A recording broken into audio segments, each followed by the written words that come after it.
நம்ம போக்குவரத்து துறையில் தான் அதிக லஞ்ச லாவணியம் இருக்குது. ஒரு பெர்மிட்டுக்கு 5 லட்சம் வரைக்கும் குடுப்போம் அப்படிங்கிற விஷயத்த முன் வச்சாரு. சம்மந்தப்பட்ட துறை அமைச்சர்களே வந்து அவங்களுக்கும் நம்ம குடுக்க வேண்டிய கட்டாயம் இருந்ததா? கடந்த ஆட்சியிலலாம். காமனாக லஞ்ச லாவணியம் அதிகமாக இருந்தது. அதில் ஒன்றும் மாற்றத்துக்கு எல்லாரும் தெரிஞ்சது தான். குறைந்த விலை நிறைந்த தரம் தங்கள் தேவைகள் அனைத்தும் ஒரே இடத்தில். ஜெயச்சந்திரன். இத்தனை பேரை போய் வரதுனால உங்களுக்கு இடையில பணம் கொடுக்க வேண்டிய நிர்பந்தம் ஏற்படுதா? நம்ம போக்குவரத்து துறையில் தான் அதிக லஞ்ச லாவணியம் இருக்குது. நீ ஆன்லைனில் பர்ச்சேஸ் பண்ணும்போது நம்ம தேவையில்லை, நம்ம அதை செலக்ட் பண்ணுறோம், அவ்வளோ ஃபீஸ் வரப்போது நம்ம ஆன்லைனில் பர்ச்சேஸ் அந்த மிடில் பண்ணி மேனை அவாய்ட் பண்றப்ப அங்க லஞ்சத்தை அவாய்ட் பண்ணலாம். இதை வந்து மாண்புமிகு தமிழக முதல்வர் வந்து ரொம்ப ஈஸியாக புரிஞ்சுக்கிட்டு இவங்க போக்குவரத்துறை அமைச்சர் வந்து எங்களை போகும்போது கேட்டார், ஆனால் என்னென்ன 12 சீட்டு தவிர நீ 20-25 சீட்லாம் தமிழகத்தில் ஓட்டுறது மாதிரி பர்மிட்டே இல்லை, நீங்கள் எவ்வளோனா அதெல்லாம் எப்படி கேட்காம இருந்தீங்கன்னாரு. நான் எங்களுக்கு ஆச்சரியமாக இருந்தது. ஏன்னா புதுசாக வந்திருக்கார், இன்றைக்கி போய் அவர் ஒரு இந்த சீட்டு வாகனமே இல்லை நம்மளை கேட்குறாருன்னு எனக்கு ஆச்சரியமாக இருந்தது. ஃபஸ்ட்டு வந்து எங்களுக்கு கூட பிரச்சனையை வந்து கேட்குற அரசு வந்திருக்கு, அதான் ரொம்ப ரொம்ப பாராட்டக்கூடிய விஷயம். இதான் இந்த துறைக்கு இவ்வளவு பிரச்சனைங்கிறத அரசே அறிஞ்சு அவங்களே இதை பண்ண எங்களை கூட்டு பண்ண சொல்லும்போது ரொம்ப மகிழ்ச்சியாக இருக்குது. இப்போ நாங்கள் அரசோட சேர்ந்து இது மாதிரி பிரச்சனைகள்லாம் ஒர்க் பண்ண போது ஆட்டோமேட்டிக்காக குறையும் போது எல்லாமே இப்போ மக்கள் பயனடைய போகிறாங்க. கடைசியில் பயணம் மக்கள் வாகனங்கள், ஒரு சுற்றுலா வாகனங்கள் வந்து பதிவே பண்ண வசதியே இல்லை. அதை உடனடியாக இன்னைக்கு மாண்பு போக்குவரத்துறை அமைச்சர் வந்து அதை எடுத்து அதை உடனடியாக பதிவு பண்ணணும். ஒரு 3 மாத காலத்துக்குள்ள அது பதிவு பண்ணுறதுக்கு எல்லா இதுவும் பண்ணுங்கன்னு சொல்லிட்டு அதிகாரி உத்தரவு பிறப்பிச்சிருக்காங்க. எக்ஸாம்பிள் நானே அந்த வாகனத்தை வந்து தமிழகத்தில் பாதி வாகனம் வச்சுருக்கு, பதிவு பண்ண முடியாததுல பாண்டிச்சேரியில் வச்சுருக்கேன். அப்போ அந்த ஜிஎஸ்டி வரி வந்து பாண்டிச்சேரிக்கு தான் போகும். ஸோ அப்போ வரி இழப்பு ஏற்படும். அதனால தான் நம்ம கிட்டத்தட்ட நம்ம அந்த இடத்துல லஞ்ச லாவணியம் இல்லை, உங்களுடைய செலவினம் குறையுது. அப்போ அது வந்து எங்களுக்கு ரிஃப்ளெக்ட் ஆகுமா? ரொம்ப குறைஞ்சிரும். நிறைய மக்களும் பயனடைவாங்க. அது என்ன கஷ்டம்னா, இப்போ இதுவரை நம்ம ஆம்னி பேருந்துகளுக்கு தனி விதிகளே கிடையாது, தனி பர்மிட்டே கிடையாது, சட்ட முரண்பாடுகள் இருக்குது. இப்போ அதில் வந்து நாங்கள் தனி நம்பரை ஏற்றக்கூடாது, குரூப்பாக தான் டிக்கெட் ஏற்றணும், இது மாதிரி நிறைய இஷ்யூ இருக்குது. Max Gold, cash for gold. Call 044 4545 4545. The five media நேயர்களுக்கு வணக்கம். தற்போது நம்முடைய ஆம்னி பேருந்துகளின் உரிமையாளர்களின் சங்கத்தின் தலைவர் திரு அன்பழகன் அவர்கள் தான் இணைந்திருக்கிறார்கள். பேச நிறைய விஷயங்கள் இருக்குது, பேசலாம். சார் வணக்கம். வணக்கம். அதாவது முதல்வரை சந்தித்த பிறகு உங்கள் சங்கத்தினர் வந்து வெளியில் வந்து ஒரு பேட்டி கொடுத்துருந்தாங்க. கிட்டத்தட்ட 500 பேருந்துகளை நாங்கள் அரசோடைய அந்த விலைக்கே வந்து விடுறதுக்கு தயாராக இருக்கிறோம். ஏன்னா திருவிழா காலங்களில் விழா காலங்கள்லாம் வந்து உயர்த்திட்டோம் கட்டணத்தை அப்படிங்கிற ஒரு குற்றச்சாட்டு எப்பொழுதுமே எங்கள் மேலே இருந்துகிட்ருக்கு. நாங்கள் 500 பேருந்துகளில் வந்து அரசோட கட்டணத்தில் ஏற்க தயாராக இருக்கோம் அப்படின்னு சொல்லியிருக்கிறாங்க. ஊழல் இல்லை அப்படின்லாம் சொல்லியிருக்கிறாங்க. நம்ம உள்ளே ரொம்ப டெப்த்தாக போகிறதுக்கு முன்னாடி என்ன மாதிரியான விஷயங்களில் நீங்கள் தேவையில்லாத செலவுகள் பண்ண வேண்டியது இருக்குது ஒரு ஆம்னி பேருந்து உரிமையாளராக? இப்போ அதாவது பஸ்ஸுக்கு வந்து சர்வீஸ் பண்ணுறதுங்கிறது அடுத்த பிரச்சனை. அதை தாண்டி கவர்மெண்ட்டுக்கும் உங்களுக்கும் இருக்கிற அந்த பரிமாற்றத்தில் என்ன மாதிரி அதிகமாக நீங்கள் செலவு பண்ணுறீங்க? இப்போ நீங்கள் வந்து இப்போ நம்ம ஒரு ஆம்னி பேருந்துகளை பொறுத்தவரை மேடம், நம்ம தமிழகத்தில் பதிவு பண்ணுறவே ரொம்ப காலதாமதம் ஆகுது. அதை தான் நாங்கள் மாண்பு தமிழக முதல்வர் சந்திக்கும் போதும் சரி, நம்ம போக்குவரத்து அமைச்சர் சந்திக்கும் போதும் சொல்லியிருந்தோம். ஏன்னா பழைய ஃபார்மாலிட்டியே இருக்குது. இப்போ ஆம்னி பேருந்துகளுக்குன்னு தனியான விதிகள் இல்லை. ஆம்னி பேருந்து சுற்றுலா பர்மிட்டில் தான் இயக்குறோம். அதனால் வந்து அதுக்குன்னு தனியாக விதியை உருவாக்கி நம்ம ஆம்னி பேருந்துகள் கட்டண நிர்ணயத்தோட பேருந்துகளை இயக்குற மாதிரி ஒரு சூழ்நிலை உருவாக்க சொன்னால் அதை உடனடியாக மாண்பு தமிழக முதல்வர் சரி போக்குவரத்து அமைச்சர் கன்சிடர் பண்ணி அதுக்கான வேலைகள்லாம் இப்போ பண்ணிக்கிட்டு இருக்காங்க. உடனே பண்ண முடியாது, அதுக்கான வேலைகள்லாம் பண்ணிக்கிட்டு இருக்காங்க. கிட்டத்தட்ட உங்களுக்கு இப்போ ஒரு ஆம்னி பேருந்து தமிழகத்தில் பதிவு பண்ணால் கிட்டத்தட்ட 1 மாத கால டைம் ஆகும். இப்போ அதை வந்து வெகு விரைவாக பண்ணுறதுக்காக ஆன்லைனில் பண்ணுறதுக்கான முயற்சிகள்லாம் அரசு பண்ணிக்கிட்டு இருக்கு. அது வெகு விரைவில் நடந்துடும் மேடம். இதில் முக்கியமான கேள்வி என்னென்னா, ஆம்னி பேருந்துகளுக்கு தனி ரிஜிஸ்ட்ரேஷனும் சுற்றுலா பேருந்துகளுக்கு தனி ரிஜிஸ்ட்ரேஷன் வேணும் அப்படின்ற ஒரு கோரிக்கை வைத்ததா சொல்கிறாங்க. அதில் என்ன வித்தியாசங்கள் இருக்குது அப்படிங்கிறது எங்களுக்கு தெரியாது.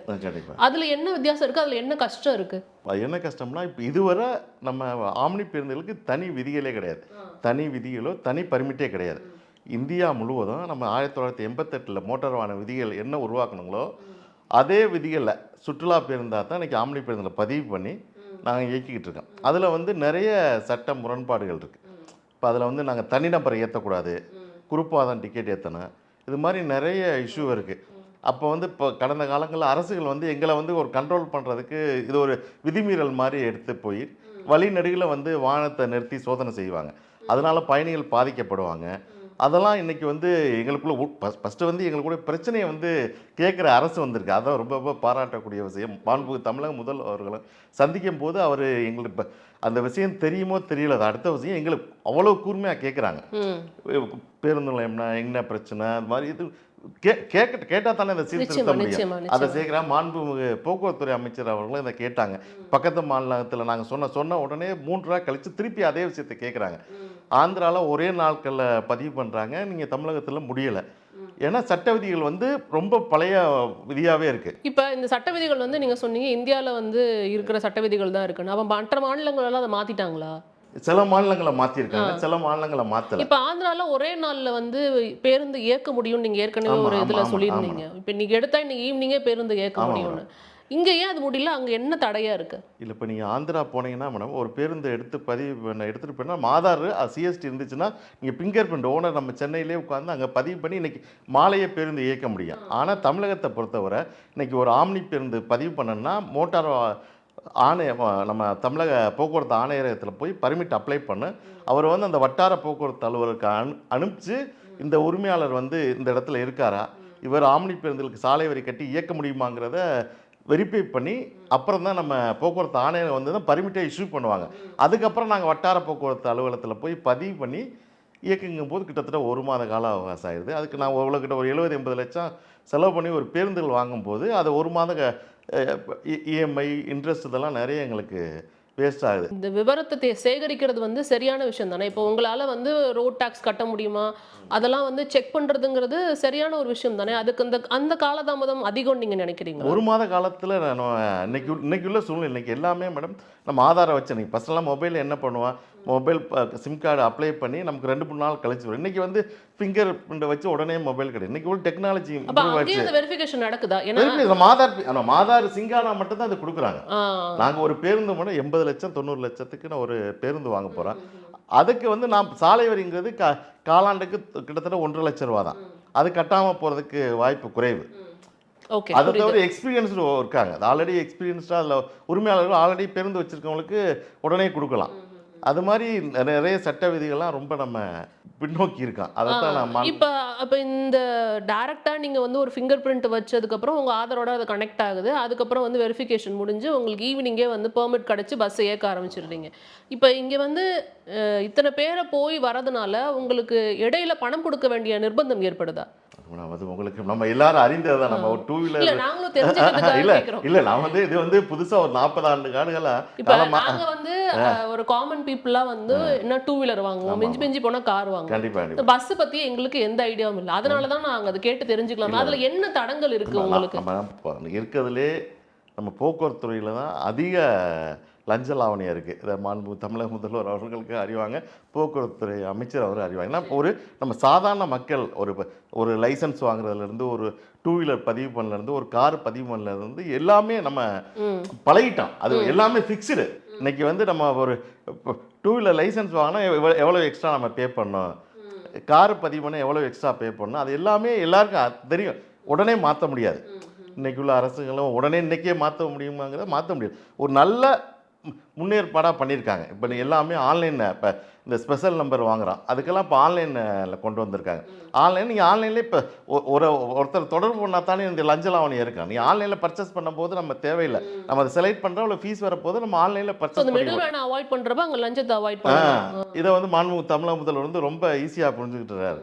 அது நிறைய இதர ஸ்டேட்டுகள்லாம் கம்பேர் பண்ணுறாங்க. இப்போ நீங்கள் வந்து ஒடிசாவில் வந்து நீங்கள் இப்போ போகும்போது இப்போ டோல்கேட்டே இல்லை, செக் போஸ்ட்டுகளே இல்லை. இப்போ நம்ம ஒடிசா உள்ளே நுழையும் போது ஒரு செக் போஸ்ட் வந்து வாகனத்தை அங்கே அது கிடையாது. டோல்கேட்டிலே ஒரு டிஜிட்டல் என்ஃபோர்ஸ்மெண்ட்டு, நீங்கள் டோல்கேட்டில் என்ட்ரி ஆகும்போதே இந்த வாகனம் என்னோடையும் நம்ம வாகன சைட்டோடையும் சிங்க் ஆகி அந்த வாகனத்தில் எதுவும் விதிமீறல்னா ஆன்லைன்லேயே ஃபைன் அடிச்சிடும். அதெல்லாம் நாங்கள் பேசும்போது அவங்க அது அவருக்கு தெரியுது, இது மாதிரி இந்த ஸ்டேட்டில் இருக்குது, நம்ம டிஜிட்டல் என்ஃபோர்ஸ்மெண்ட் பண்ணலாம். அது மாதிரி நிறைய டிஜிட்டலாக அன்றைக்கி பண்ணுறாங்க. மாண்புமிகு இவங்க போக்குவரத்துறை அமைச்சர் வந்து எங்களை போகும்போது கேட்டார், ஆனால் என்னென்ன 12 சீட்டு தவிர நீ 20-25 சீட்லாம் தமிழகத்தில் ஓட்டுறது மாதிரி பர்மிட்டே இல்லை, நீங்கள் எவ்வளோனா அதெல்லாம் எப்படி கேட்காம இருந்தீங்கன்னாரு. நாங்கள் கேட்டுக்கிட்டு தான் இருக்கோம். அரசு ஒரே பரிசீலனை நின்று போயிடுது. நம்ம தமிழகத்தில் கிட்டத்தட்ட 12 சீட்டுக்கு மேற்பட்ட வாகனங்கள், 12 சீட்டுக்கு மேற்பட்ட ஒரு 20 சீட்டோ ஒரு 22 சீட்டோ 24 சீட்டு உள்ள வாகனங்கள் ஒரு சுற்றுலா வாகனங்கள் வந்து பதிவே பண்ண வசதியே இல்லை. அப்படியா? அதை உடனடியாக அன்றைக்கி மாண்பு போக்குவரத்துறை அமைச்சர் வந்து அதை எடுத்து அதை உடனடியாக பதிவு பண்ணணும். ஒரு 3 மாத காலத்துக்குள்ள அது பதிவு பண்ணுறதுக்கு எல்லா இதுவும் பண்ணுங்கன்னு சொல்லிட்டு அதிகாரிகளுக்கு உத்தரவு பிறப்பிச்சிருக்காங்க. அப்ப அந்த வண்டிலாம் எங்க பெர்மிட் நம்ம பக்கத்து மாநிலத்தில் போய் பதிவு பண்ணுவோம். அப்ப அந்த நாகாலாண்டுன்னு அந்த ஓடுற அந்த permit அந்த மாதிரி பாண்டிச்சேரி, கர்நாடகா அது மாதிரி அதில் நம்ம அரசுக்கு வரி இழப்பு இருக்குது. கிட்டத்தட்ட ஒரு 49,000 வாகனம் வந்து இதை வந்து சீட்டும் ஒரு சில வாகனம் சீட்டு கூட போட்டு ஓட்டுறாங்க. அவங்களும் இதை விரும்புகிறாங்க. எங்களுக்கு வந்து ஒரு 20 சீட்டு 21 சீட்டு பர்மிட் கொடுத்தீங்கன்னா அந்த அந்த பயணிகள்லாம் நாங்கள் ஏற்ற ஒரு வசதியாக இருக்கும் அப்படின்னு ரொம்ப பல காலமாக அந்த கோரிக்கை வச்சுக்கிட்டே இருக்காங்க. அது பெண்டிங்லே இருக்கு. அது ஏன் அவங்க பண்ணலன்னு நீங்க நினைக்கிறீங்க? நீங்க சொல்லியிருப்பீங்க நிறைய கோரிக்கை வச்சிருக்கேன். போயிருக்கு ரெண்டு அரசாங்கம் நடந்திருக்கு மாறி மாறி. அப்போ என்ன பிரச்சனை? அவங்க ஏன் அதை மாத்தல? இது நாங்கள் பல காலமே ஒரு 10-15 வருஷம் கோரிக்கை. அதை வந்து நீங்க மீட் பண்ணும்போது என்ன சொல்லுவாங்க? இல்லை பரிசீலனை பண்ணணும்னு சொல்லுவாங்க. அதில் தான் ட்ராபேக் இருக்குன்னு சொல்லியிருக்கிறாங்களா? இல்லை அது வந்து இப்போ நமக்கு வந்து இப்போ நீ வந்து இது சுற்றுலாத்துறைக்கு முக்கியமான துறை. நமக்கு சுற்றுலாவில் நிறைய வரி வருவாய் வருது. அந்த பயணிகள் ஒருத்தர் வரும்போது மினிமம் ஒரு 5,000 ரூபா செலவு பண்ணுறாங்க. ஒரு பக்கத்து மாநிலத்தில் சுற்றுலாவுக்கு தமிழகத்தில் வந்துட்டு போகும்போது வரி வருவாய் இது பண்ணுறாங்க. நம்ம கடந்த ஒரு 10 ஆண்டுக்கு முன்னாடிலாம் சுற்றுலாத்துறையில் நம்ம முதன்மையான மாநிலமாக இருந்திருக்கோம். ஏன்னா அதுக்குள்ளே இன்ஃப்ராஸ்ட்ரக்சர் இருந்துச்சு, அதுக்குள்ளே வாகனங்களாக இருந்துச்சு, உலகத்தரம் வாய்ந்த வாகனங்களாக இருந்தது. இன்றைக்கி சில வாகனங்களே நீ பதிவு பண்ண முடியும்போது எப்படி நமக்கு சுற்றுலா பயணிகள் இங்கே வருவாங்க? அவருக்கு தேவையான ஒரு 20 சீட்டில் ஒரு பென்சுடைய வாகனம் இருக்க பயணிகள் இருந்தால் தான் அவங்க அங்கே பயன்படுத்தியிருப்பாங்க. அந்த பயணிகள் இங்கே வருவாங்க. இல்லைன்னா மும்பாயோ இல்லை கர்நாடகாவோ எங்கே அந்த வசதி இருக்கோ அங்கே தான் போய் ஃப்ளைட்டில் இறங்குவாங்க. அதெல்லாம் இன்றைக்கி மாண்பு போக்குவரத்துறை அமைச்சு இதை அவர் கவனத்தில் கொண்டு போய் எங்களை கேட்குறாரு. ஏன்னா இந்த வாகனங்களை பதிவே பண்ண முடியலை, நீங்கள்லாம் கேட்கவே இல்லை, பண்ண முடியலைன்னு. இல்லை நாங்கள் நிறைய கோரிக்கை கொடுத்துருக்கோம். 2017 அதுக்கு ஒன்று சட்ட வரைவெல்லாம் போட்டாங்க. அது கிட்டத்தட்ட லா டிபார்ட்மெண்ட்டில் பெண்டிங் இருக்குங்கிறது சொன்னோம். அதை உடனடியாக அதிகாரி கூப்பிட்டு 3 மாதங்களுக்குள்ள அந்த 12 சீட்டுக்கு மேலே உள்ள 18 சீட்டு 22 சீட்டு 24 சீட்டு அந்த மிடி ரேஞ்சில் உள்ள பஸ்ஸுக்கு மிடி ரேஞ்சில் உள்ள வாகனங்கள்லாம் பதிவு பண்ண அதுக்கே தேவையான சட்ட விதிகள்லாம் உருவாக்குங்கன்னு சொல்லிட்டு அதிகாரிகளுக்கு உத்தரவு பிறப்பிச்சு. ஸோ அது மாதிரி பண்ணும்போது நம்ம இங்கே ரெஜிஸ்டர் பண்ணுறதுனால அந்த வருவாய் அரசுக்கு வரும். கண்டிப்பாக வருவாய் வரும். அதில் வந்து நீங்கள் அரசுக்கு சாலை வரி தவிர்த்து அதில் பயணிகள் வரும்போது வாடகை எடுப்பாங்க. அது சிஎஸ்டி 18% வரும். அது மாதிரி நிறைய நமக்கு வருவாய் வருது. சுற்றுலா பயணி அதிகம் வர்றதுக்கான வாய்ப்புகள் அதிகம். ஒருவேளை நம்ம பக்கத்து மாநிலத்தை ரெஜிஸ்டர் பண்ணியிருந்தா அதோட ஜிஎஸ்டி அந்த மாநிலம் இப்போ நான் இப்போ எக்ஸாம்பிள் நானே அந்த வாகனத்தை வந்து தமிழகத்தில் பாதி வாகனம் வச்சுருக்கேன். பதிவு பண்ண முடியாததுல பாண்டிச்சேரியில் வச்சுருக்கேன். அப்போ அந்த சிஎஸ்டி வரி வந்து பாண்டிச்சேரிக்கு தான் போகும். ஸோ அப்போ வரி இழப்பு ஏற்படும். அதனால தான் நம்ம கிட்டத்தட்ட நம்ம மாநிலங்களுக்கு இடையே வந்து ஒரு 1000 ஆம்னி பேருந்து இயங்குது. மாநிலங்களுக்கு இடையே இங்கேருந்து கேரளா, கர்நாடகா, ஆந்திரா, தெலுங்கானா அதில் வந்து கிட்டத்தட்ட 1000 பேருந்துகளை 700 பேருந்து வந்து தமிழக பதிவு பண்ண ஓடுது. அது வந்து நம்ம தமிழக அரசுக்கு தான் சிஎஸ்டி ரெவன்யூ வரும். அதில் மட்டுமே வருடத்துக்கு வந்து கிட்டத்தட்ட 50 கோடி ரூபா ரெவன்யூ வருது. அதனால நம்ம அதிக வசதி கொடுத்து அதிக ஸ்பெசிஃபிகேஷன் கொடுத்து பண்ணோம்னா நமக்கு தமிழகத்துக்கு அதிக வரி வர்றதுக்கான வாய்ப்புகள் இருக்குது. அதை மாண்புமிகு போக்குவரத்து அமைச்சர் நாங்கள் பார்க்க போகும்போது அவர் கேட்குறாரு. எங்களுக்கு ஆச்சரியமாக இருந்தது. ஏன்னா புதுசாக வந்திருக்கார், இன்றைக்கி போய் அவர் ஒரு இந்த சீட்டு வாகனமே இல்லை நம்மளை கேட்குறாருன்னு எனக்கு ஆச்சரியமாக இருந்தது. இதில் இன்னொரு விஷயம் என்னென்னா, நீங்கள் ஆரம்பத்தில் சொன்னீங்க இந்த ஆம்னி பேருந்துகளுக்கும் சுற்றுலா பேருந்துகளுக்கும் தனித்தனி பெர்மிட்டுங்கிறதே இல்லை, நம்ம வந்து தனித்தனியாக பெர்மிட்டுங்கிறது போட்டால் தான் சில விதிமுறைகளெல்லாம் கடைபிடிக்க முடியணும். அப்போ சுற்றுலா பேருந்துகள்னு நீங்கள் பெர்மிட் வாங்கி இயக்கும் பொழுது இப்போ குரூப்பாக தான் ஏற்றணும், தனித்தனியாக வந்து டிக்கெட் போட முடியாதுன்னு சொல்கிறப்ப எங்களுக்கு ஒரு சந்தேகம் வருது. இப்போ நம்ம தனித்தனியாக தானே டிக்கெட் புக் பண்ணுறோம், அதுதான் அப்படி தானே நம்ம ஆம்னி பஸ்ஸில் தான் போகிறோம், பக்கத்து ஊருக்கெல்லாம் போகிறோமே, அப்போ இதை எப்படி அவங்க மேனேஜ் பண்ணுறாங்க அப்படின்னு எனக்கு ஒரு கேள்வி வந்தது. அப்போ இவ்வளோ நாள் அதை எப்படி மேனேஜ் பண்ணீங்க? இப்போ டிக்கெட் எல்லாம் தனித்தனியாக தானே புக் பண்ணுவோம். ஆமாம், தனித்தனியாக. இப்போ நாங்கள் என்ன பண்ணுவோம்னா ரெட் பஸ் அது மாதிரி ஒரு ஏஜென்ட் நிறுவனங்களுக்கு கொடுத்து அது மாதிரி புக் பண்ணுவோம். சரி. இப்போ அது வந்து இப்போ நீங்கள் வந்து இப்போ எப்படி இருந்தாலும் அது மாதிரி பண்ணும்பொழுது உங்களுக்கு விதியிலிருந்து வராது. விதியில் வராதுன்னு சொல்ல முடியாது. நீ மறைமுகமாக எல்லாம் உண்மை எல்லாம் இந்தியா முழுவதும் தெரிஞ்சது தான். ஏன்னா கிட்டத்தட்ட இன்னைக்கு வந்து நம்ம தமிழகத்துக்குள்ள தொலைதூர நகரங்களுக்கு இடையே தொலைதூர போக்குவரத்து 70% வந்து ஆம்னி பேருந்துகள் தான் அது பண்ணுறோம். 30% நம்ம அரசு வந்து 1000 பேருந்து 1000க்கு மேற்பட்ட அரசு எஸ்சிடிசி பேருந்து வச்சுருக்காங்க. நாங்கள் ஒரு 6000 பேருந்து வச்சுருக்கோம். கிட்டத்தட்ட 70% பயணிகள் தொலைதூர பயணிக்கு தேவையான போக்குவரத்து இருக்குது. அதை வந்து தான் இன்றைக்கி இவங்க இப்போது ஹோம்சார்ட்டி கேட்டாங்க, இவ்வளவு பெரிய செக்டாரை வந்து நீங்கள் முறைப்படுத்தாமல் இயக்கிட்டு இருக்கீங்களே அப்படிங்கிறத இது பண்ணாங்க. அவங்க புரிஞ்சுக்கிட்டு இன்றைக்கி உடனே இதை பண்ணுங்கள், சிஎம் நாலேஜ் கொண்டு போய் இன்றைக்கி ஆம்னி பேருந்துகளுக்கான தனி பர்மிட்டு தனி கட்டண வரைமுறை இதெல்லாம் பண்ணுறதுக்கான துரிதமான வேலை ஆனா நடந்துட்டு அண்டை மாநிலங்கள்ல அதுக்கும் தனித்தனி பெர்மிட் இருக்கா? தனித்தனி சில மாநிலங்கள் இருக்குது, சில மாநிலங்கள் அதே மாதிரி ஓட்டிகிட்டு இருக்காங்க. நீங்கள் ஆந்திராலாம் பண்ணியிருக்காங்க. இப்போ சென்ட்ரல் கவர்மெண்ட்டே இப்போ ஏஐடிபி பர்மிட்னு ஒன்று கொண்டு வந்திருக்காங்க. அதில் தனிநபர் டிக்கெட் ஏற்றலாங்கிறத சட்ட நெறிமுறைலாம் கொண்டு வந்திருக்காங்க. அதை தமிழகத்தில் நம்ம பண்ணாமல் இருந்ததை அரசு வந்து இதெல்லாம் நாங்கள் போய் எந்த கோரிக்கையும் வைக்கல. இதான் இந்த துறைக்கு இவ்வளவு பிரச்சனைங்கிறத அரசே அறிஞ்சு அவங்களே இதை பண்ண எங்களை கூட்டு பண்ண சொல்லும்போது ரொம்ப மகிழ்ச்சியாக இருக்குது. இது மாதிரி முக்கியமான துறைங்கிறது அவங்களுக்கு தெரியுது. இன்றைக்கி இப்போ நம்ம இப்போ அரசு வந்து கிட்டத்தட்ட நம்ம பயணிகள் போக்குவரத்து வருடத்துக்கு பல ஆயிரம் கோடி ரூபாய் செலவு பண்ணிட்டு இருக்குது. ஆம்னி பேருந்து உரிமையாளர்கள் வந்து கிட்டத்தட்ட ஒரு 6000க்கு மேற்பட்ட பேருந்து இயக்கி கிட்டத்தட்ட அரசுக்கு ஒரு 700 கோடி ரூபா ரெவன்யூ கொடுக்குறாங்க. அது சரியாக இயங்கலை, சரியாக சட்ட விதிமுறைகளை மீறி இயங்குறாங்க, சில தவறுகளாக இருக்குன்னு அரசே அதை அறிஞ்சு நாங்கள் கேட்குறதுக்கு முன்னாடி நாங்கள் புதுசாக அரசு வந்துட்டு நாங்கள் போய் இப்போ எதுவும் தொந்தரவு பண்ண வேண்டாம், இப்போ போட்டும் கொஞ்சம் நாட்கள் இருந்து இதெல்லாம் கேட்போன்னு வந்து அவங்களே போகும்போது இந்த இப்போ 12 சீட்டுக்கு மேலே பர்மிட்லன்னு அமைச்சர் சொல்கிறாங்க, அவங்க ஹோம் செக்ரட்டரி இதை சொல்கிறாங்க. இது மாதிரி அவங்களே அதை பேசும்போது எங்களுக்கு ரொம்ப இதுவாக இருக்குது. ஓகே, அது ஒரு இனிஷியேட் பண்ணும்போது ஒரு அரசு வந்து இன்றைக்கி பாரு ஒரு தனியார் துறையை இன்றைக்கி அரசுக்கு தேவைங்கிறதுனால இவ்வளவு பிரச்சனை இருக்குன்னு அவங்களே எங்களுக்கு பேசுகிறாங்க. அப்படிங்கும்போது ரொம்ப சந்தோஷமாக இருக்குது. இப்போ நாங்கள் அரசோடு சேர்ந்து இது மாதிரி பிரச்சனைகள்லாம் ஒர்க் பண்ணும்போது நீங்கள் ஆட்டோமேட்டிக்காக குறையும் போது எல்லாமே மக்கள் பயனடைய போகிறாங்க. இப்போ எங்களுக்கு அடுத்த கேள்வி என்ன வரும்னா, அப்போ இந்த மாதிரி மறைமுகமா உங்ககிட்ட இருந்து வசூலிக்கிற பணங்கள்னால தான் நாங்கள் வந்து தீபாவளிக்கோ பொங்கலுக்கோ வெளியூருக்கு போகும் பொழுது அந்த கட்டணம் எங்கள் தலையில் வருதா அப்படின்ற ஒரு கேள்வி வருது. அதுதான் காரணமா? இல்லை, அப்படி கிடையாது. நம்ம நெறிமுறைப்படுத்துறதுங்கிற ஒரு காரணம். இன்னொன்று வந்து இன்றைக்கி வந்து இப்போ நமக்கு வந்து இப்போ ஆம்னி பேருந்துகளை பொறுத்தவரை நீங்கள் வந்து கட்டண நிர்ணயம் இல்லாததான் ஒரு மெயின் பிரச்சனை. இப்போ புது உரிமையாளர் வரும்போது அவருக்கு என்ன ஒரு சென்னை டு மதுரை என்ன கட்டணம் போடணும்னு தெரியாது.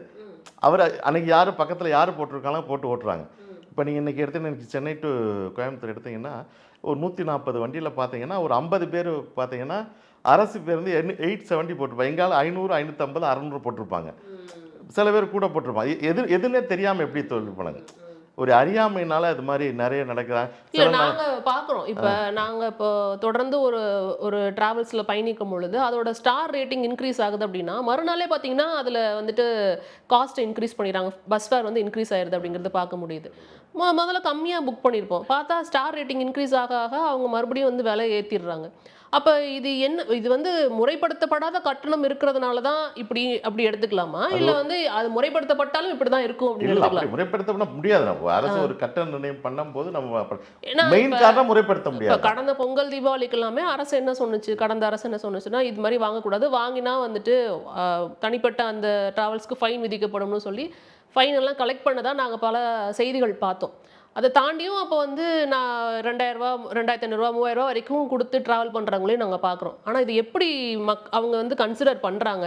இவங்க 2500 ரூபா வாங்குறாங்க, இவங்க மேலே எந்த ஃபைனும் போடல. ஆனால் சில பேர் வந்துட்டு சில பேர்கிட்ட சில ஆம்னி பேருந்துகள்கிட்ட ஃபைன் போட்டிருக்கிறாங்க. அவங்க எப்படி அதை கால்குலேட் பண்ணுறாங்க? இப்போ ஆம்னி பேருந்துகளுக்குன்னு இதுவரை கட்டண நிர்ணயமே கிடையாது. அதான் எல்லாம் இது இருந்தாலும் சங்கங்களே நாங்களே வந்து மக்களிடமும் அரசிடம் கெட்ட பேர் வாங்கக்கூடாது, நாங்களே ஒரு அதிகபட்ச கட்டணம் ஃபிக்ஸ் பண்ணியிருப்போம். சென்னை டு கோயம்புத்தூர்னா ஒரு 2000 ரூபா, அது மாதிரி கட்டணம் ஃபிக்ஸ் பண்ணி அதுக்கு அதிகமாக போட நாங்கள் ஃபாலோ பண்ணுவோம். இப்போ அரசும் சேர்ந்து அந்த காலகட்டத்தில் அந்த கட்டணத்துக்கு அதிகமாக போட்டவங்க மேலே நடவடிக்கை எடுப்பாங்க. இப்போ கட்டண நிர்ணயம் இருந்ததுன்னா தானே போய் நம்ம பயணிகளை எதுவும் பண்ணி லீகல் ஆக்ஷன் எடுக்க முடியும். கட்டண நிர்ணயம் இல்லாத போது நம்ம பண்ண முடியாது. அது இப்போ இந்த நம்ம புதிய அரசு வந்து பண்ண தயாராக இருக்காங்க. இது வந்து இதெல்லாம் சரியாகி கிட்டத்தட்ட அந்த இந்த தொழிலே கிட்டத்தட்ட ஒரு வழிமுறை பண்ணி சரியாக இருக்குங்கிறது நாங்கள் எதிர்பார்க்கணும். நிச்சயமா. இப்போ அன்னைக்கு அவர் பேசும்பொழுது என்ன சொன்னார்னா, ஒரு பர்மிட்டுக்கு 5 லட்சம் வரைக்கும் கொடுப்போம் அப்படிங்கிற விஷயத்த முன் வச்சார். அப்போ ஒரு பஸ்ஸுக்கு அது எப்படி ஒரு பர்மிட்டுக்கு 5 லட்சம் அப்படின்னா அப்போ ரினியூவல் அந்த மாதிரி எல்லா விஷயங்களுக்கும் வந்துட்டு ஒரு ஃபிக்ஸ்டு அமௌண்ட் இருந்ததா முன்னாடி?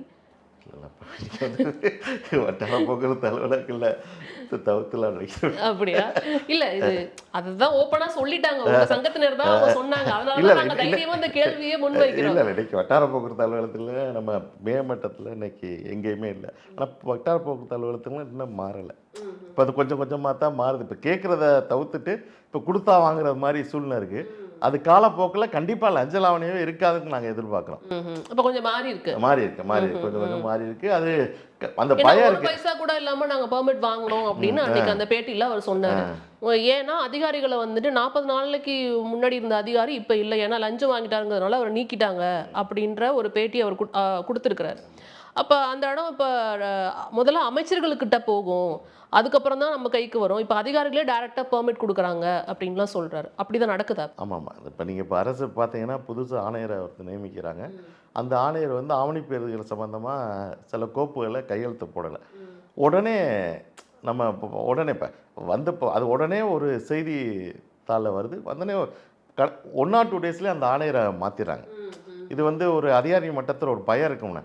கண்டிப்பாக இப்போ நீங்கள் வந்து இந்த அரசு வந்து இவ்வளோ ஸ்ட்ரிக்டாக இருக்காங்க, அதனால் உடனே அடுத்த ஒரு அதிகாரி வந்து அதை வந்து லேட் பண்ண மாட்டார். இப்போ ஒரு ஃபைல் லேட் ஆகுதுனாவே அதுக்கு காரணம் நிறைய இருக்கலாம். ஒன்று ஃபைல் தப்பாக இருக்கலாம், இல்லை எதிர்பார்க்குறதா இருக்கலாம். இது எதுக்காக நிறுத்தினானதில்லை. உடனடியாக அரசு இப்போ மாற்றினோடனே இப்போ அந்த லஞ்ச லாவணியை வாங்க கீழே உள்ள அதிகாரியும் வாங்க பயப்படுவாங்க, வாங்க மாட்டாங்க. அதுதான் நாங்கள் வரவேற்பாக பார்க்குறோம் அரசுக்கிட்ட. ஒரு தவறு நடக்கும்போது உடனடியாக நடவடிக்கை எடுத்த போது ஆட்டோமேட்டிக்காக எல்லாரும் மாறுவாங்கிறத எதிர்பார்க்குறோம். அதனால தான் நாங்கள் அந்த அரசை கொண்டாடுறோம். ஆமாம். இப்போ அவர் சொன்னப்போ பார்த்தீங்கன்னா அதிகாரிகளுக்கிட்ட இருந்தே டைரெக்டாக வருதுன்னா அமைச்சர்கள்கிட்ட முதல்ல போச்சு அப்படின்னு அவர் சொன்னார். அப்போ வந்து சம்மந்தப்பட்ட துறை அமைச்சர்களே வந்து அவங்களுக்கும் நம்ம கொடுக்க வேண்டிய கட்டாயம் இருந்ததா கடந்த ஆட்சியிலலாம்? அதாவது நான் ஒரு ஆட்சியை மட்டும் சொல்லலை, பல 2 பேருமே ஆட்சி பண்ணியிருக்கிறாங்க. அப்படி ஒரு கட்டாயம் இருந்ததா? அது மாதிரி பெருசாக எங்களுக்கு ஒன்றும் இல்லை. காமனாக லஞ்ச லாவணியம் அதிகமாக இருந்தது. அதில் ஒன்றும் மாற்றத்துக்கு எல்லாரும் தெரிஞ்சது தான். இப்போ உங்களுக்கு தெரியும், எல்லாருமே நம்ம போக்குவரத்தில் எல்லாம் அதிகமாக இருந்தது. இப்போ இந்த ஆட்சியில் வந்து உடனடி நடவடிக்கை இருக்குது. இப்போ அதனால் நிறைய மாறும். இந்த லஞ்ச லாவணியம் இல்லாமல் போயிருங்கிறத நாங்கள் எதிர்பார்க்குறோம். ஓகே. இப்போ இதில் வந்து உங்களுக்கு இந்த லஞ்ச லாவணியம் இல்லை அப்படின்னா பலனடைய போகிறது ஆம்னி பேருந்து உரிமையாளர்கள் தான். கண்டிப்பாக. ஆனால் மக்களுக்கு என்ன வந்து சேரும் நாங்கள் எப்படி எதிர்பார்க்குறது? இப்போ அந்த இடத்துல லஞ்ச லாவணியம் இல்லை, உங்களுடைய செலவினம் குறையுது, அப்போ அது வந்து எங்களுக்கு ரிஃப்ளெக்ட் ஆகுமா? கண்டிப்பாக மேடம். இன்றைக்கி வந்து மேடம் நீங்கள் ஆம்னி பேருந்து துறையை பொறுத்தவரை கிட்டத்தட்ட நிறைய காம்படிஷன். உங்களுக்கு தெரியும், நீங்கள் ஒரு சென்னை டு மதுரையோ சென்னை டு கோயம்புத்தூரோ ஒரு முக்கியமான ரூட்டு சென்னை டு பெங்களூர் எடுத்திங்கன்னா அரசு பேருந்து 20 ஓடுச்சுன்னா கிட்டத்தட்ட ஆம்னி பேருந்து 150 வாகனங்கள் ஓடும்போது காம்படிஷன். எங்களுக்குள்ள காம்படிஷனில் நீங்கள் பார்த்தீங்கன்னா இப்போ காலையில் வந்து 1000 ரூபா இருக்கும், ஈவினிங் இப்போ பாருங்கள் 500 ரூபா இருக்கும். இதில் ஆம்னி பேருந்து துறையை பொறுத்தவரை பயணிகள் ரொம்ப சந்தோஷப்படுறாங்க. அது ஒரு சில காலங்களில் அந்த அதிக கட்டணங்கிறது புகார் இருக்குது. அதில் நான் 11 நழுவலை. அதில் கண்டிப்பாக அந்த 35 நாட்களில் அந்த புகார் இருக்குது. மீதி நாட்களில் பயணிகளுக்கு வந்து ரொம்ப பயனுள்ள துறையாக தான் இருக்குது. அரசுக்கும் ரெவன்யூ கொடுத்து அரசுக்கு உறுதுணையாக இருக்குது, அதே மாதிரி பயணிகளுக்கு ரொம்ப உறுதுணையாக இருக்குது. இல்லை அதுதான் கேட்குறேன். இப்போ உங்கள் செலவினம் குறையும் பொழுது அது ஆட்டோமேட்டிக்காக குறையத்தானே போகுது பயணிகள் அந்த இருக்கும். ஏன்னா இப்போ அடுத்தடுத்த வந்துட்டு விநாயகர் சதுர்த்தி அப்படின்னு எல்லாம் ஆரம்பிச்சிடும். அப்புறம் தீபாவளி, பொங்கல்னு கடைசியாக இப்போ இந்த 7வது மாதம் வந்துருச்சுனாலே அடுத்தடுத்து விழாக்காலம் வந்துடும். அப்படிங்கிறப்ப இன்னும் வந்து போக்குவரத்து ஆம்னி போக்குவரத்துடைய அந்த பயன்பாடு வந்து அதிகமாக இருக்கும். அப்போ அந்த செலவினம் குறையும் பொழுது இந்த வருஷம் அதை நாங்கள் ரிஃப்ளெக்ட் ஆகுதுங்கிறத பார்க்கலாமா? கண்டிப்பாக பார்க்கலாம். நிச்சயமாக. அப்புறம் அவர் வந்து சொல்லும் பொழுது 500 பேருந்துகளை வந்து நாங்கள் அரசோடைய கட்டணத்தில் இயக்க தயாராக இருக்கிறோம் அப்படின்ற ஒரு கோரிக்கை வச்சுட்டு வந்திருக்கிறோம்னு சொல்கிறாரு. அது என்ன அடிப்படையிலங்கிறது தெரிஞ்சுக்கலாமா? இன்னைக்கு வந்து ஆம்னி பேருந்துகள் கட்டண நிர்ணயம் இல்லை. அந்த ஒரு பேருந்துகளுக்கு கட்டண நிர்ணயம் பண்ண அந்த உரிமையாளர் தான். உரிமையாளர் அந்த டீம் தான் கட்டண நிர்ணயம் பண்ணுறாங்க. நாங்கள் 365 நாளில் 302 நாட்களை வந்து அரசு பேருந்தோட குறைவாக தான் ஓட்டுறோம். அது இப்போ நீங்கள் இப்போ இந்த 302 நாள் குறைவாக தான் ஓட்டுறோம். அந்த 35 நாட்கள் தான் அதிக கட்டணங்கிற புகாரே இருக்குது. அதனால் நீங்கள் தான் ஓட்டணும் இல்லை, போட்டிட்டு தான் இருக்கோம். அதை பதிவு பண்ணுறேன். அதுவும் நம்ம இப்போ நீங்கள் அரசு இது பண்ணும்போது அரசுக்கு நாங்கள் ஒத்துழைச்சி இயக்க தயாராக இருக்கோம். அரசு அந்த அரசு செயல்பாடுகளை வந்து நாங்கள் திருப்திகரமாக ஏற்றுக்கிறோம். நிறைய இன்னும் ஒரு 2-3 மாதம் போச்சுன்னா எல்லாம் ஆன்லைன் பண்ணும்போது ரொம்ப குறைஞ்சிரும். ரொம்ப நிறைய மக்களும் பயனடைவாங்க. எல்லா தொழில் பண்ணுறவங்களும் அந்த பயனை அடைவாங்க. போக்குவரத்துறையை பொறுத்தவரை அந்த பயனை நிறைய பயனடைவாங்க. லேட் இல்லாமல் நடக்கும், வெகு விரைவில் நடக்கும், எந்த கஷ்டம் இல்லாமல் போய் நம்ம யாரையும் போய் நிறைய பார்க்க வேண்டிய ஒரு விஷயத்துக்கு ஆன்லைன் பண்ணிட்டோம்னா இன்னும் ரொம்ப பிரச்சனையே இல்லாமல் போயிடும். உங்களுக்கு எல்லாமே வசதியாயிரும் அப்படின்னு நீங்கள் சொல்கிறீங்க. இதை தாண்டி இப்போ அடுத்த கட்டமாக இப்போ அரசாங்கம் உங்களுக்கு ஒத்துழைக்க ஆரம்பிச்சிருச்சு அப்படிங்கிற பட்சத்தில் இது எல்லாமே கிளியராக வாய்ப்பு இருக்குது. வேறு எதுவும் கோரிக்கைகள் இருக்கா அரசாங்கத்திட்டமோ இல்லை பார்க்குற மக்கள், அதாவது உங்கள் கூட வந்து நாங்கள் பயணிக்கிறாங்க இல்லையா, அவங்கள்கிட்ட ஏதாவது கோரிக்கை இருக்கா உங்களுக்கு? இல்லை மேடம், இப்போ வந்து நம்ம போக்குவரத்துறையை பொறுத்தவரை கிட்டத்தட்ட 135 வட்டார போக்குவரத்து அலுவலர் 135க்கு மேல் இருக்குது. அதில் கிட்டத்தட்ட ஒரு 50% மேல் வந்து போக்குவரத்து அலுவலர்களே இல்லை. ஏன்னா போக்குவரத்துறையில் உங்களுக்கு இப்போ அரசுக்கு வந்து பெரும் நெருக்கடி இருக்குது. ஒன்று வந்து கார்ப்பரேஷன், அதில் வந்து பல கோடி ரூபா ஷார்ட்ஃபாலில் இருக்குது. அரசு நடத்த ரொம்ப இதுவாக இருக்குது. அதே மாதிரி போக்குவரத்து துறையிலையும் ஊழியர்கள் பற்றாக்குறை இருக்குது. ஊழியர்கள் பற்றாக்குறை இருக்குது, அதிகமான லஞ்ச லாவணியம் இருக்குது. அதெல்லாம் தெரிஞ்சது தான். அது வந்து இது பெரிய அரசுக்கு வந்து பெரிய இப்போ இதை சரி பண்ணுறது சவாலான இருக்கும். இருந்த அரசு வந்து இதுக்கு வந்து எல்லா விதமான சேவைகளும் முடிந்தவரை ஆன்லைனில் பண்ணணும். ஆன்லைனில் பண்ணும்போது சாதாரண ஒரு 2 வீலர் லைசன்ஸ் எடுக்கிறவங்கலேருந்து ஒரு கார் பதிவு பண்ணவங்கலேருந்து எல்லாருமே பயனடைய போகிறாங்க. அதே மாதிரி தொழில் பண்ணுறவங்களும் ஒரு லாரி உரிமையாளரும் சரி, ஒரு பேருந்து உரிமையாளரும் பயனடைய போகிறாங்க. இதில் நிறைய நீங்கள் இப்போ எந்தெந்த விஎல்டிடி டிவைஸ் எல்லாம் நீங்கள் பக்கத்து மாநிலத்தில் வந்து குறைவாக கிடச்சது இங்கே அதிகமாக கிடச்சி உடனே அரசு தலையிட்டு அதை சரி பண்ணாங்க. அதே மாதிரி இந்த மறைமுகமாக ஒரு சில அந்த ஸ்டிக்கர் ஓட்டுறதுல வந்து லைசன்ஸு அது மாதிரி நிறைய மறைமுகமாக இருந்துச்சு. அரசுக்கு ஈஸியாக உடனே சரி பண்ண முடியாது. அரசு முன்னிப்பாக கவனிக்கும். இது மாதிரி பிரச்சனைகள்லாம் கூர்மையாக அந்தந்த சங்கங்களோட நீங்கள் இப்போ கிட்டத்தட்ட டாக்ஸி உரிமையாளர்கள், அதே மாதிரி லாரி உரிமையாளர்கள், ஆட்டோ உரிமையாளர்கள், பஸ் உரிமையாளர்கள்லாம் கூட்டு அந்தந்த பிரச்சனைகளை கேட்டு உடனடியாக சரி பண்ணுங்கிறது தான் மாண்புமிகு தமிழக முதல்வருக்கு கோரிக்கை இருக்குது. மாண்பு போக்குவரத்துறை அமைச்சர் ஆல்ரெடி நல்லா இப்போ எங்களை கோரிக்கை கேட்டு பண்ணிக்கிட்டு இருக்காங்க. இன்னும் அதை சிறப்பாக அப்படின்னா சவாலான துறை, அரசுக்கு வந்து மிகுந்த சவாலான துறை. அதை சரி பண்ணுறதுக்கான எல்லா முயற்சிகளும் அரசு எடுக்கணும். நிச்சயமா. ஸோ அதாவது மக்கள் தரப்புல இருந்தும் கோரிக்கைகள் உங்ககிட்ட இருக்கும். அது என்ன கோரிக்கைங்கிறது உங்களுக்கே தெரியும். ஏன்னா கட்டண உயர்வு இருக்கும், திடீர்னு கேன்சலேஷன் இருக்கும். ஏன்னா வந்து திடீர்னு ரைடு வராங்கங்கிறதுனால என்னான்னு தெரியாது, நம்மளுக்கு அதோட காரணங்கள் தெரியாது. ஆனால் படிக்கும் பொழுது தான் தெரியுது அரசு தரப்புல இருந்து ரைடு வருவாங்கங்கிறதுக்காக பஸ் கேன்சல் பண்ணுறது. இந்த மாதிரி நிறைய விஷயங்கள் வந்து மக்கள் தரப்புல இருந்து உங்ககிட்ட வந்து கோரிக்கைகள் இருக்கும். போக போக அது சரியாகும் நாங்களும் நம்புகிறோம். நிச்சயமா. ஸோ உங்களோட நேரத்திற்கு ரொம்ப நன்றி sir. Thank you so much. Max Gold, cash for gold. Call 044-4545-4545. குறைந்த விலை நிறைந்த தரம், தங்கள் தேவைகள் அனைத்தும் ஒரே இடத்தில். ஜெயச்சந்திரன்.